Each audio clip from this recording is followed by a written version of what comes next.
Welcome back.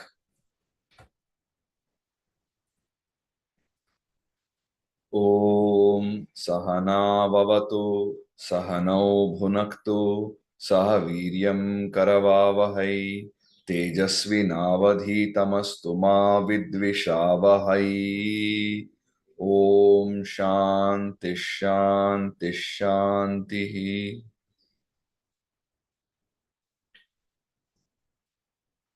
We started off the 13th Adhyaya yesterday.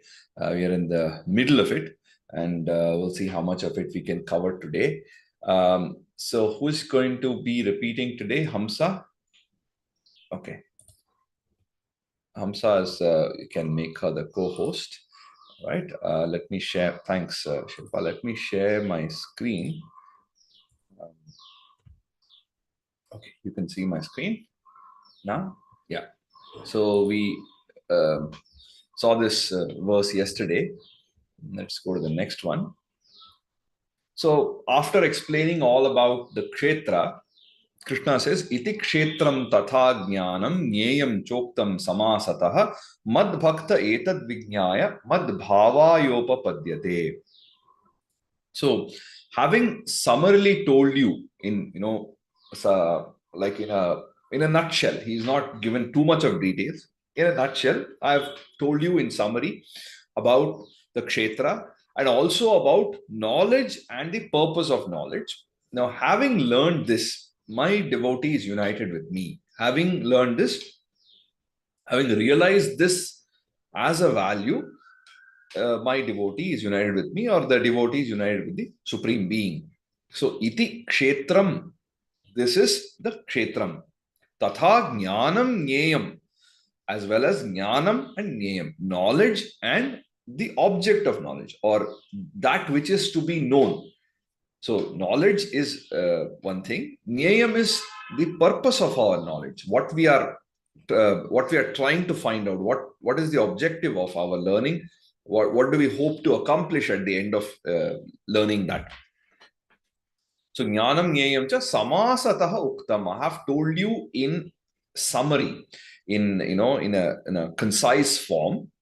Mad bhaktaha etat vijnaya. My devotees, having learned this, having realized this. So this is vijnaya, having realized this in practice. Remember that distinction we made earlier between jnana and vijnana.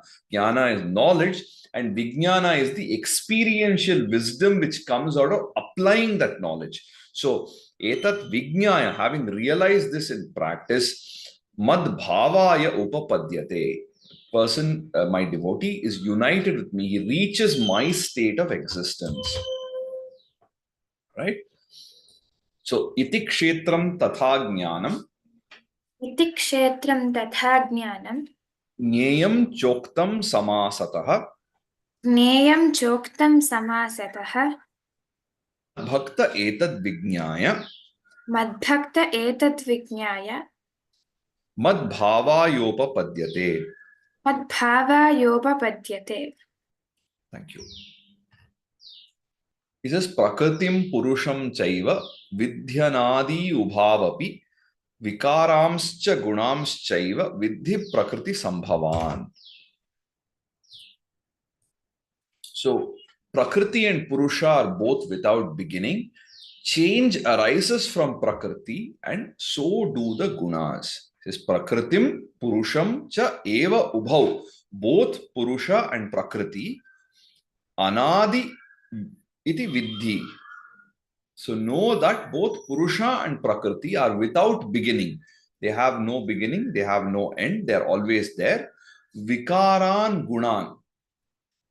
Cha eva prakriti sambhavan vidhi. So vikaran gunan. So changes vikaran gunan, the gunas. Cha eva as well. Prakriti sambhavan vidhi. Know that they arise from prakriti. So both the gunas as well as the changes arise from prakriti. So basically prakriti is material nature, which is always changing, constantly changing. Purusha is the indwelling spirit, which is beyond change, which is a witness to the changes. And everything in the universe undergoes change because everything arises from Prakriti. Whereas Purusha is not changing, it is observing what is happening. Now, the idea of dividing the world, the universe into Prakriti and Purusha is an idea from the Sankhya school of philosophy. As you probably know, in Indian tradition, we have the 6 schools of classical schools of philosophy and the 3 non-classical schools. Basically, when we say philosophy, it is a general subject. It's a general study, understanding of life, understanding of human condition, right? So we can't say Indian philosophy, Chinese philosophy. It's like saying Indian physics or Chinese physics or American physics. Physics is what it is, right? So similarly, philosophy is a subject which encompasses all these ideas. So we have different schools in philosophy. So we have the Western school. We have so many Western philosophers. In India, we have the traditional set of 6 and 3. So just a couple of minutes, I'll talk about this, then get back to our main discussion. The classical schools of Indian philosophy are the ones which accept Veda as authority, as a pramana. So that's why they are known as the Astika Darshana. So Astika means the one which accept Veda as authority. Then we have 3 Nastika Darshana. So Nastika means the schools of philosophy that do not consider Veda as authority. So the Astika Darshanas are Sankhya, Yoga, Vaisheshika, Nyaya Vaisheshika, Mimamsa, which is also called Purva Mimamsa, and Vedanta, which is also called Uttara Mimamsa. So these are the 6 schools of classical schools of Indian philosophy. All of them accept Veda as authority. Then we have the Jaina, Bauddha, and the Charvaka, also called the Lokayata, where they don't accept the Veda as authority. But they are also schools of Indian philosophy, Indian schools of philosophy, and they also agree with many of the ideas which are universal to Indian tradition, like dharma, like moksha, like punarjanma, all these ideas. So even though now say the Bauddha school do not accept Veda as authority, they still accept dharma, they accept punarjanma, and many of the other tenets. Charvaka does not accept any of these things, but it is still considered as one of the schools of philosophy because it is a particular way of thinking, which is a more materialistic way of looking at the world.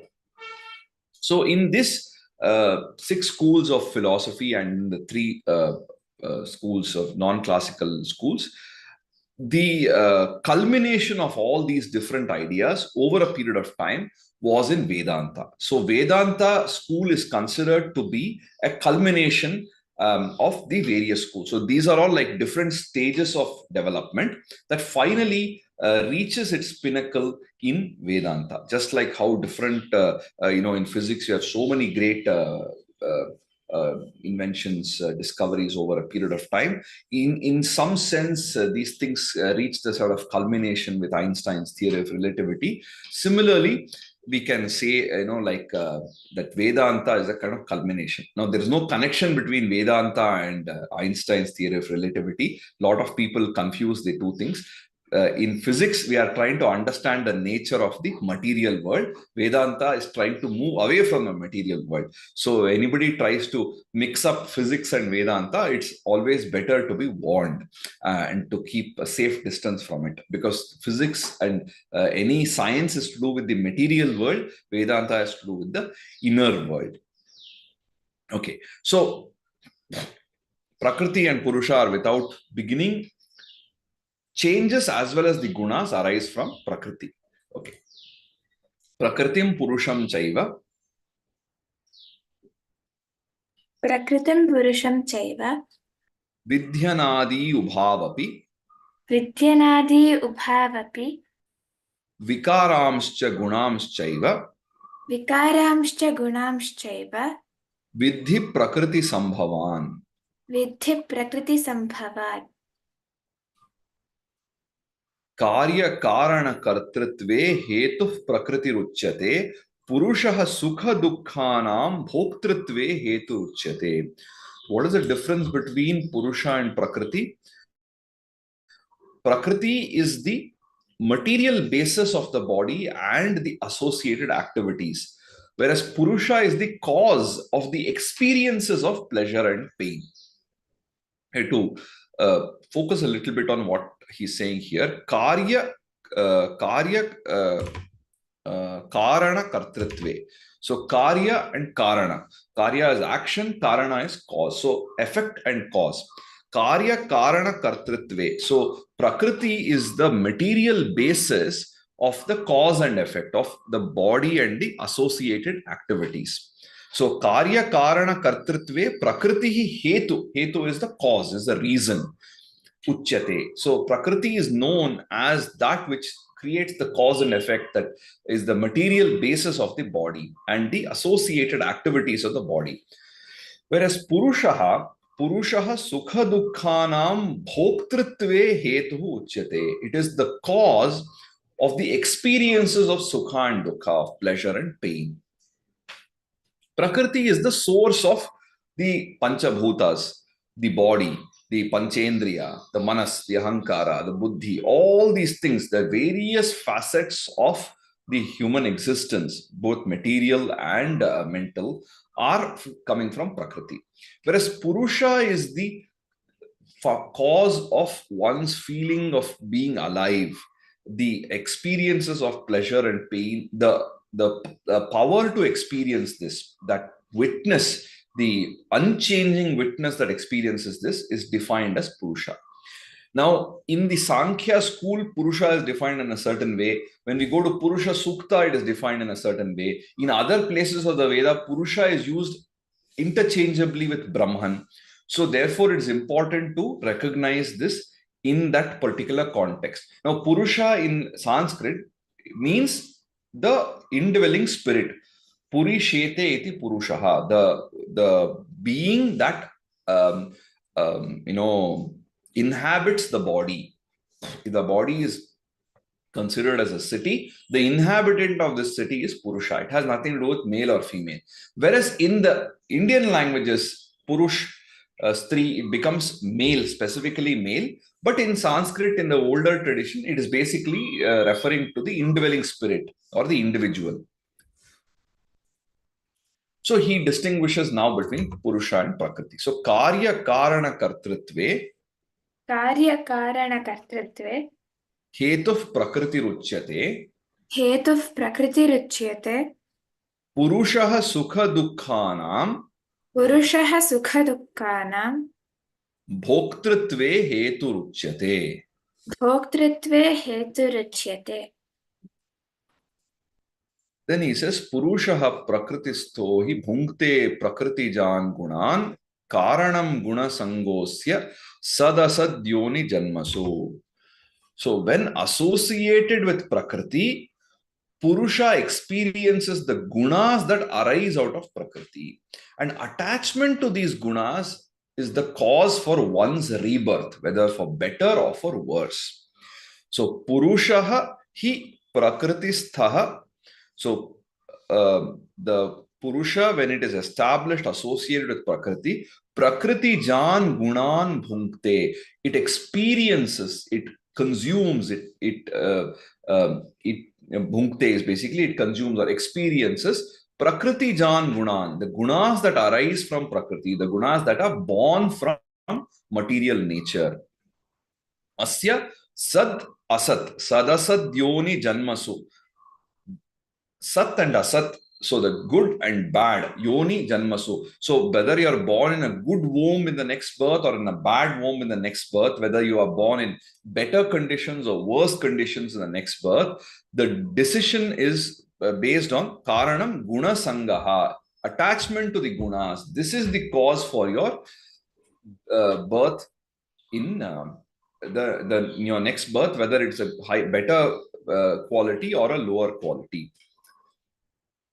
So any attachment, right? Any attachment, whether it is good or bad, whether it is noble or ignoble, it leads to some kind of bondage. You may be attached to something which is very sattvic. You may be attached, you may be having attachment to something which is very noble. But attachment is still attachment. So it will lead to bondage. It will lead to a rebirth. Basically, we understand, like I said, when it comes to rebirth, the idea is that the type of experiences that we are very attached in this life determines what kind of future birth we are going to have.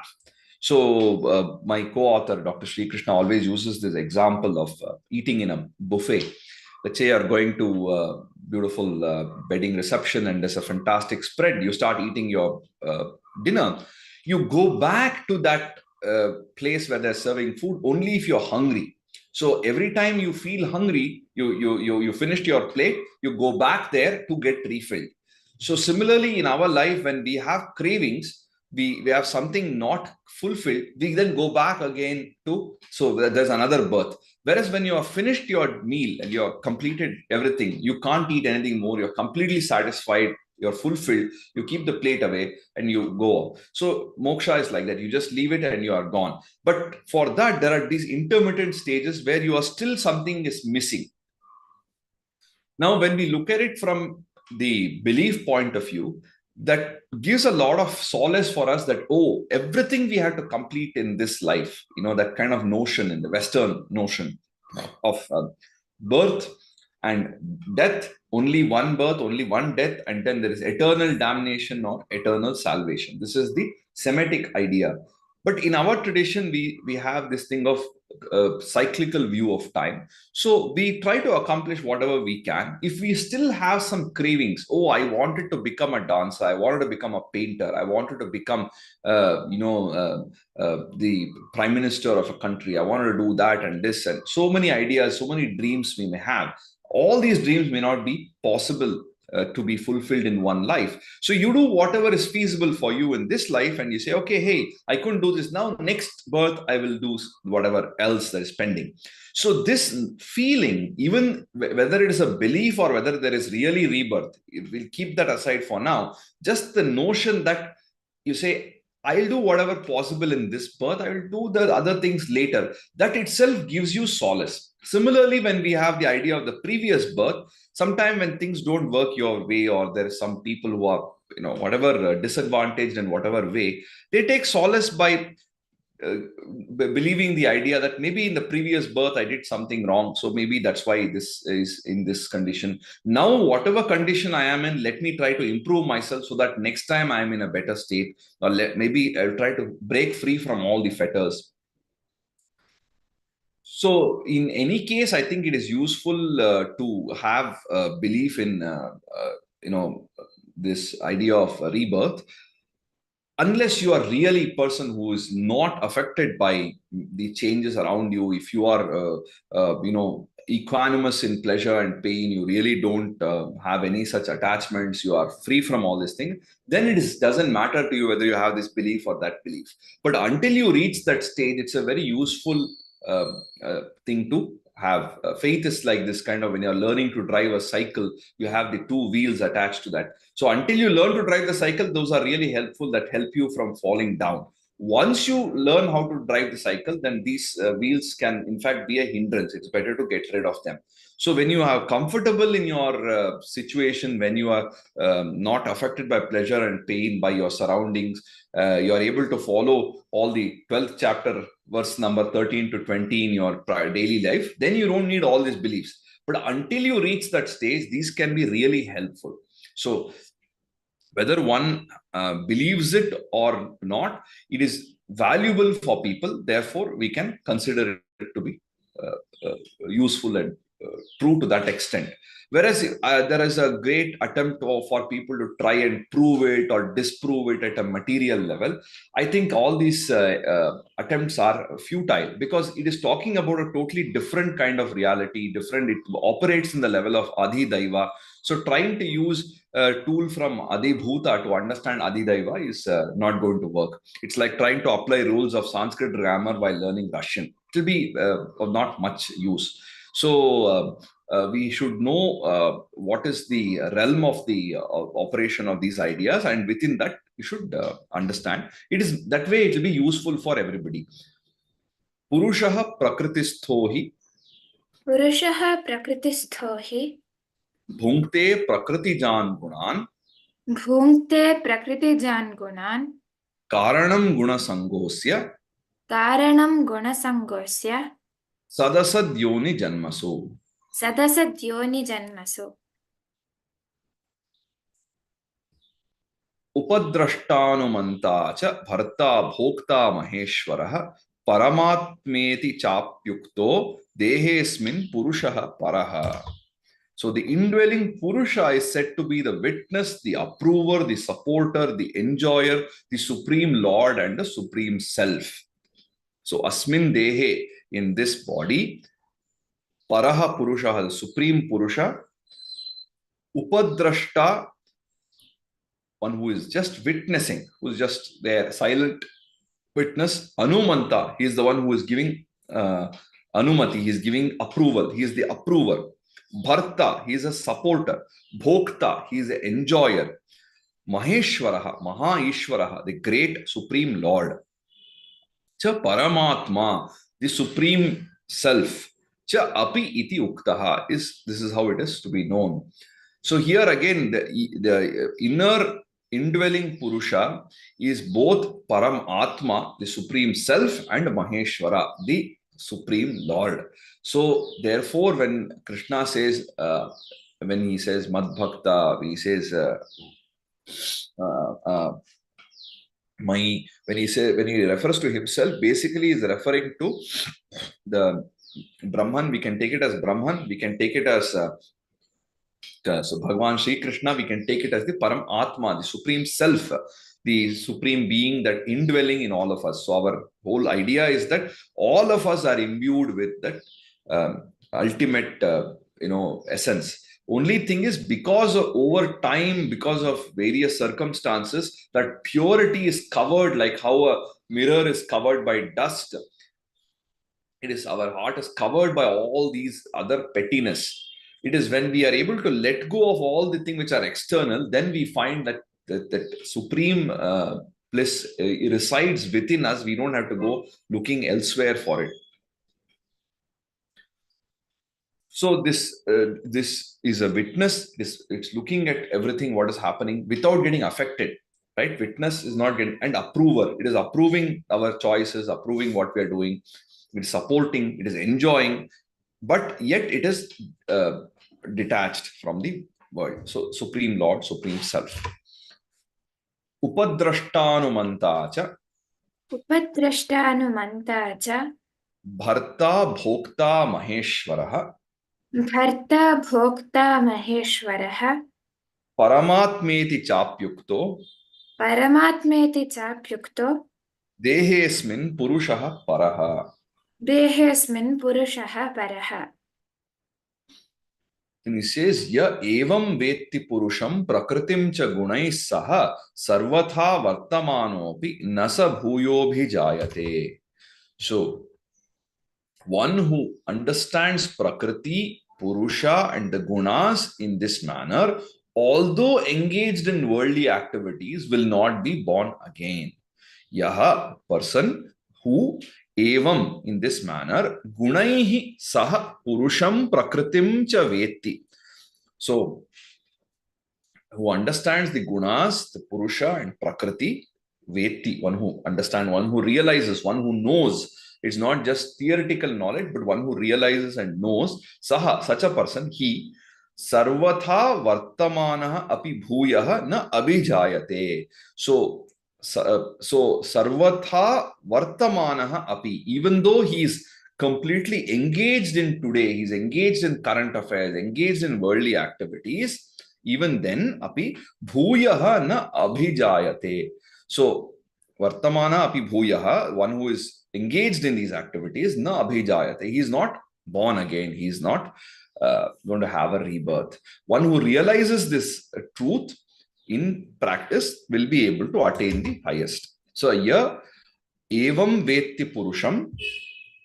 या एवं वेत्ति पुरुषं Prakritim cha gunais saha प्रकृतिं च गुणैः सह sarvatha vartamanopi सर्वथा वर्तमानोऽपि न स भूयोऽभिजायते. न स भूयोऽभिजायते. ध्यानेनात्मनि पश्यन्ति केचिदात्मानमात्मना अन्ये सांख्येन योगेन कर्मयोगेन चापरे. So some people perceive the Atma through meditation. Some others perceive it through the Atman itself. Some people perceive it, realize it through wisdom, while others realize it through selfless action.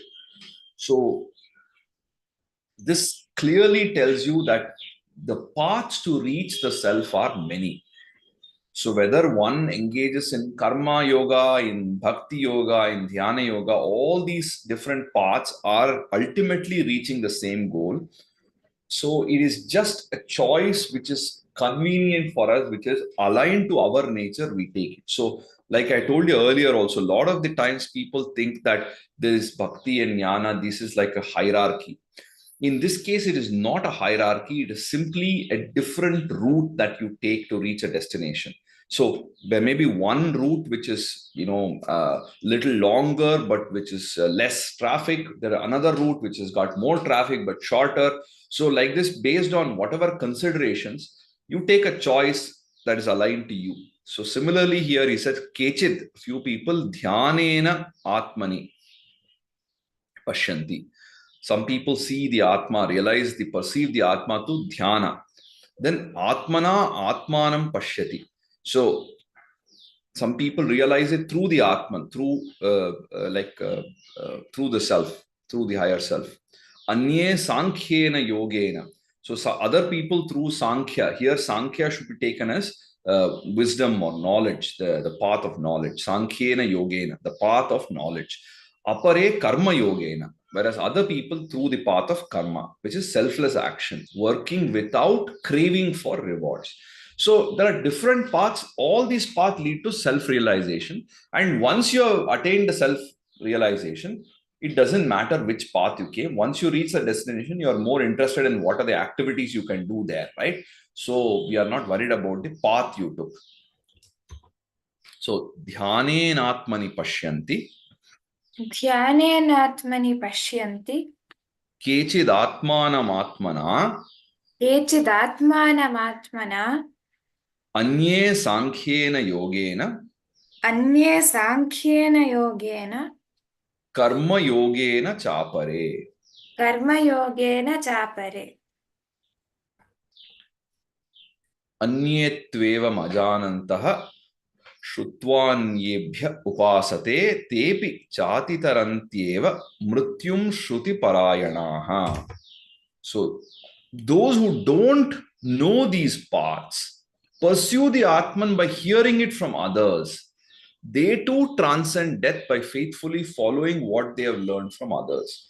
Very, very reassuring statement. Anyetu evam ajanantaha. Other people who are not knowing about this. Anyebhyah shrutva upasate. They hear this from other people and they try to bring it to practice. Shruti parayanaha te api cha mrityum atitaranti eva. So Shruti parayana, the people who are adhering sincerely to what they have heard, even they go beyond, they transcend death. Mrityum atitaranti eva. They transcend death by faithfully following what they have heard. Not everybody will have the access to direct knowledge from a guru or direct knowledge from reading and that kind of instruction. But the people still, there are people who have this kind of notion to know more, to kind of learn, to understand. So they may not know this bhakti yoga, jnana yoga, all these kind of words or terminology, but they will have heard from other people what these are. They would have got some second-hand information. But when they assimilate that and sincerely practice it, then they are able to transcend death. So even though you may not know, For example, there is this famous story of Valmiki and Narada.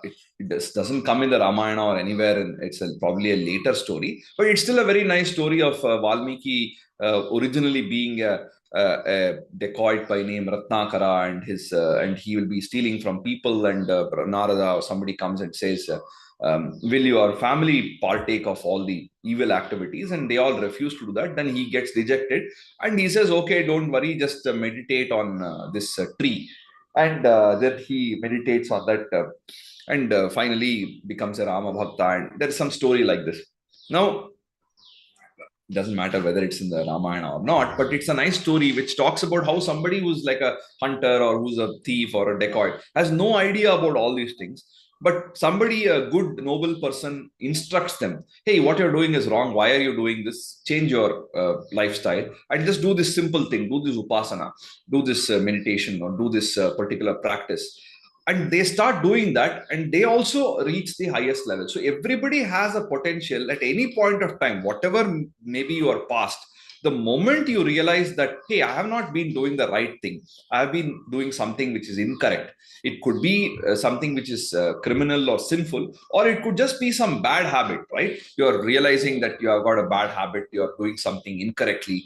So then you change from that moment onwards, because somebody told you, and that leads you to the better state. And if you sincerely follow this instruction from somebody who is knowledgeable, then you can also potentially transcend death.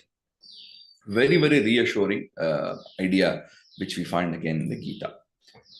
So, Anye Tvevam Ajanantaha Anye Tvevam Ajanantaha Shrutvannyebhya Upasate Shrutvanebhya Upasate Tepi Chatitarantyeva Tepi Chatitarantyeva Mrityum Shruti Parayanaha. Mrityum Shruti Parayanaha. Yavat sanyayate kinchit sattvam sthavara jangamam kshetra kshetrajna samyoga tad vidhi bharata rishabha. Everything that exists, fixed or moving, is born as a result of the interaction between kshetra and kshetrajna. So Bharata Rishabha, addressed to Arjuna, sthavara jangama. So sthavara is something which is firm, which is stable. Jangama, which is moving, constantly moving. So sthavara jangamam kinchit sattvam yavat sanjayate tat kshetra kshetrajna samyogat iti vidhi. So whatever that exists, whatever that is born, whatever good that is there, yavat sanjayate, whatever is that is born, that kshetra kshetrajna samyogat, as a result of interaction between kshetra and kshetrajna, we have sthavara jangam kinchit sattvam yavat sanjayate. Whatever good, whatever thing which exists, whether it is fixed or it's moving, it is a result of, it is born as a result of the interaction between kshetra and kshetrajna. So this again kind of goes back to the Sankhya school of philosophy, that Prakriti and Purusha interaction, the Deha Atma interaction, that kind of a thing. So yavat sanjayate kinchit Yavat sanjayate kinchit sattvam sthavara jangamam Sattvam Sthavara Jangamam kshetra kshetrajna samyogat Kshetra Kshetrajna Sanyogat tad vidhi bharatarshabha. Tad Vidhi Bharatarshabha. Samam sarveshu bhuteshu tishtantam parameshwaram avinashyantam yaha pashyati sa pashyati. So the person truly sees, when he realizes, when he sees the same supreme living in all beings and undying within the dying, the supreme spirit which is deathless, which he sees everywhere, only then he really sees. That is what truly seeing means. Yaha hu sarveshu bhuteshu samam tishtantam. in all the beings, in all creatures, the equally established Vinashyatsu Avinashyantam, undying within the dying. Now, all these beings are mortal. All these beings have a birth and death. But inside, within this dying mortal being, there is this undying spirit. And one who is able to see that. Vinashyatsu Avinashyantam Parameshwaram Pashyati Saha Pashyati. One who sees the same supreme being residing in all beings, the undying spirit in all these mortal beings, he truly sees. Saha Pashyati. So, Samam Sarveshu Bhuteshu. Samam Sarveshu Bhuteshu. Tishthantam Parameshwaram. Tishthantam Parameshwaram. Vinashyat Swavinashyantam. Vinashyat Swavinashyantam. Yaha Pashyati Sa Pashyati. Yaha Pashyati Sa Pashyati. Then Samam Pashyan hi Sarvatra Samavasthitam Ishwaram Na Atmanatmanam Tato Yati Param Gatim. So, once he realizes that the Supreme is everywhere, he doesn't degrade himself. He sees the same Supreme being established everywhere, and then he attains the Supreme state. Right? So, such a person, Sarvatra Samavasthitam Ishwaram, looking at the Supreme Lord being established everywhere, equally everywhere, Sarvatra, all places, everywhere. Samam Pashyanhi, one who sees this equanimity, equality everywhere, who sees this Supreme Being established everywhere. Atmana Atmanam na hinasti, does not put down himself, degrade himself by himself. He does not think low of himself. Tataha param gatim yati. Such a person attains the supreme state. So basically, we saw even in the 6th chapter, right? Atma upamyena sarvatra samam pashyati Arjuna sukham va yadi va dukkham sayogi paramo mataha. And yomam pashyati sarvatra sarvam chamai pashyati tasyaham na pranashyami sachamena pranashyati. So one who is able to see the supreme being everywhere, how can he hate anybody? Because he sees the same supreme being everywhere. So therefore, he has this amazing magnanimity of vision. And he sees the same supreme being in himself. So how can he degrade himself? When he said in the 6th chapter, Uddhared Atmanatmanam Natmanam Avasadayet, don't put down yourself, raise yourself by your own efforts. Here it's very important that we don't feel low about ourselves. We don't feel, that we are useless, worthless. It's only people who don't realize that the Supreme resides inside us as well will feel these ideas of depression and this thing. When you realize, not theoretically, everybody theoretically can accept it, but when you realize in practice that it is the Supreme Being that pervades everywhere, only then we can be peaceful, and then we reach the Supreme state because we are able to see oneness everywhere. So a realized person recognizes the Supreme Spirit everywhere, and there is no special distinction that he makes. Oh, I am something, somebody. He sees everybody is the same. Me or you doesn't matter at that level for him. Samam Pashyan hi Sarvatra. Samam Pashyan hi Sarvatra. Samavasthitam Ishwaram. Samavasthitam Ishwaram.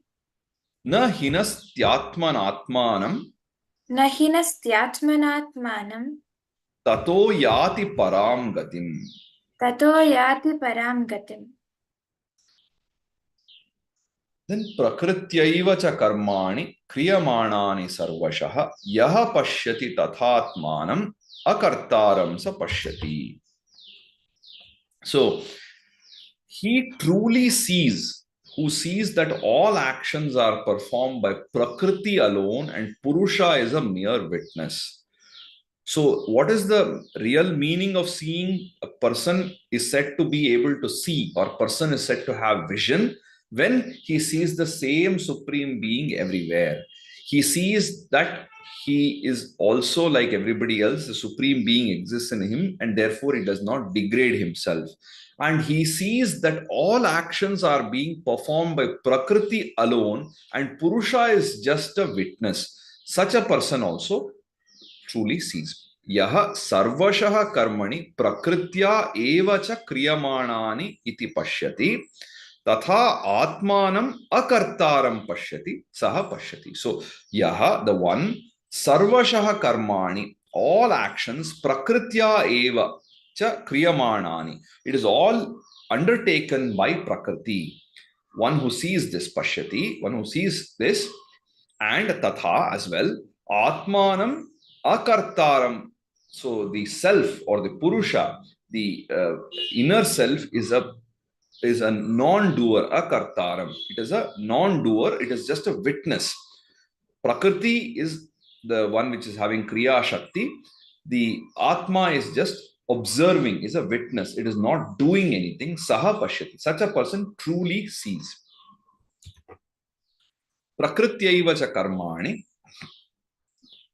प्रकृत्यैव च कर्माणि क्रियमाणानि सर्वशः क्रियमाणानि सर्वशः यः पश्यति तथात्मानं यः पश्यति तथात्मानं अकर्तारं स पश्यति. अकर्तारं स पश्यति. Now we come to beautiful shloka. Yada bhuta prathak bhavam ekastham anupashyati tata eva cha vistaram brahma sampadyate tada. When one observes the diversity of existence as having a common source in the Supreme Brahman and all manifestations arising from that alone, then he becomes one with Brahman. Yada, when Bhuta Pratak Bhavam, all the variety of existence, the diversity of existence of all the beings, Pratak Bhuta Pratak Bhavam, Ekastham, from a common source, Anupashyati, one who sees that, one who observes that all this diversity has a common source, one source, Tataha, then Eva, indeed, Cha Vistaram, he sees that kind of expanse, tada sa brahma sampadyate, and all the manifestations are coming, all the expansion is happening from that one alone, then he becomes Brahman, he becomes one with Brahman, he attains that highest state when he is able to observe a common source for all the diversity. So when we see diversity everywhere, then we realize that we are only in the wakeful state, we are only in this basic level. But it is only when you can go beyond that and see the common source of this, then we realize the truth. So when we see in the material world, we see some charcoal and we see a diamond, we see that they are totally different things. Oh, this is useless, this is fantastic, I like to possess it. But when you go deeper and try to understand that they both are ultimately made of carbon, then you realize it's a higher level of realization. At a material level, yes, if you have a diamond, then everybody wants to be near you. You are celebrated. If you have charcoal, nobody cares for you. But in reality, it is basically carbon. It is basically the same common thing. So therefore, when you understand that deeper truth, that is when there is a opportunity to realize the highest level. So this is another very, very beautiful shloka where he talks about the importance of seeing the oneness, which is not very apparent. When we see the world, we see only diversity, we see only difference, which is fine. That's the reality of the material world. But when we are trying to move away from that and go inward, then we see that oneness. So yada bhuta prithak bhavam यदा भूतपृथग्भावम् ekastham anupashyati एकस्थम् अनुपश्यति tata eva cha vistaram तत एव च विस्तारम् brahma sampadyate tada. ब्रह्म सम्पद्यते तदा. Anaditvan nirgunatvat paramatmayam avyayah sharirasthopi kaunteya na karoti na lipyate. And we'll take the next one also together. Anaditvan nirgunatvat paramatmayam avyayah sharirasthopi kaunteya na karoti na lipyate. Yatha sarvagatam saukshmyat akasham nopalipyate sarvatravasthito dehe tathatma nopalipyate. So we'll take 31 and 32 together. So he tells Arjuna, the supreme self is imperishable, it is without beginning, it is beyond attributes. Though it resides in the body, it does not act, it is not tainted. Just as the all-pervading space remains pure because of its subtlety. So Kaunteya, son of Kunti, Ayam avyayah paramatma sharirasthaha. So this indestructible, imperishable, supreme being is residing in the body. Sharirasthaha api, even though it resides in the body, anaditvat, it is without beginning, is anadi. Adi is beginning, anadi, anaditvat, without beginning. Nirgunatvat, without any guna, without any attributes. It does not have any attributes. Na karoti, it doesn't do anything, it is not acting. And na lipyate, it is not attached, it is not tainted by anything. It doesn't do anything, it does not tainted by anything. It is a mere witness, right? Yatha sarvagatam akasham saukshmyat, the space that is all pervasive, sarvagatam, all, it moves everywhere, it is all over the place. But saukshmyat, owing to its subtlety, na upalipyate, it doesn't get tainted, it doesn't get stained. Tatha sarvatra dehe avasthita atmana upalipyate. Similarly, the atma that resides in all the bodies is similarly not tainted. Just like, akasha is all over the place, but akasha is ever pure. It is not stained. The space is unlimited expanse. It is within, it is outside, everything happens in space, but space itself is far too subtle for it to get tainted. So similarly, just like how there is space in the world around us, the Atma is like in the body. In fact, there is a famous illustration in the Yoga Vasishtha, I think, which talks about a pot made of clay. Now, the space inside the pot, was it created when the pot was created? When the pot breaks, does the space inside the pot go away? So the space inside the pot is like the Atma, which is always there. The pot is created, the pot is broken. The body, we are born and we die, but that space is always there. Similarly, the Atma is like that, which is always there. Birth and death happen to the body. So we'll look at both these verses. Anaditvan nirgunatvat. Anaditvan nirgunatvat. Paramatmayam avyayah. Paramatmayam avyayah. Sharirasthopi kaunteya. Sharirasthopi kaunteya. Na karoti na lipyate. Na karoti na lipyate.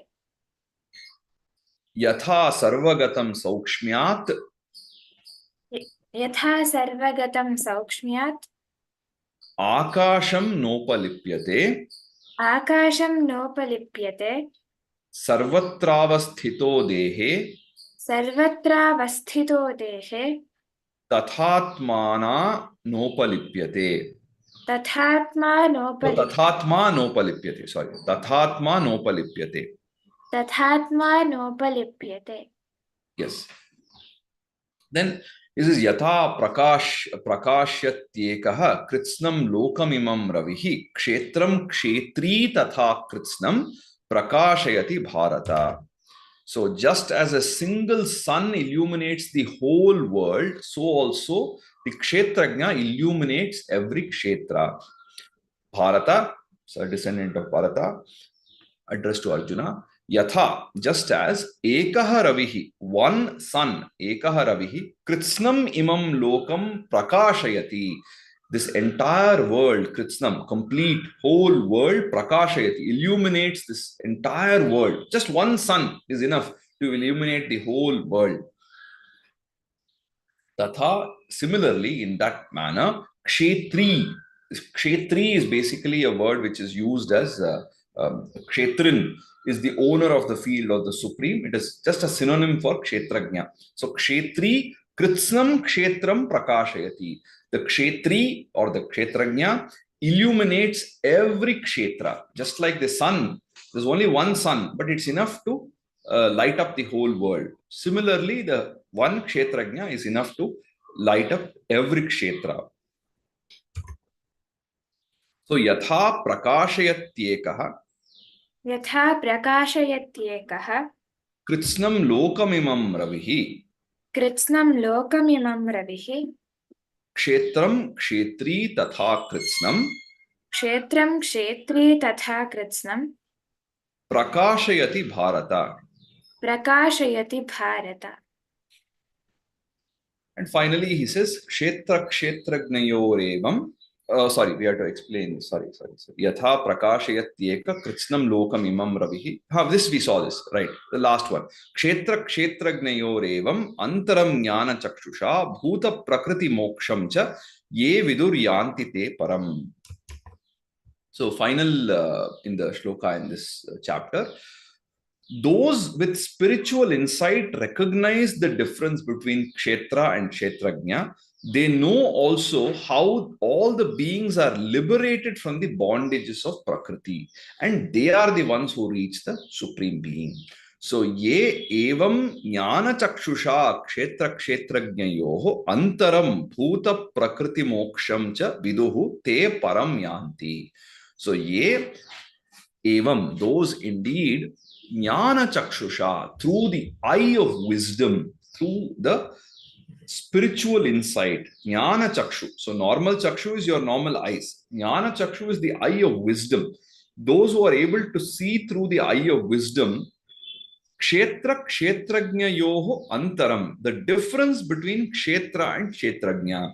Kshetra is the domain, is the field, it's the body, something which is in the material world. Kshetrajna is the witness who controls, who observes all the changes, and he's also the overlord.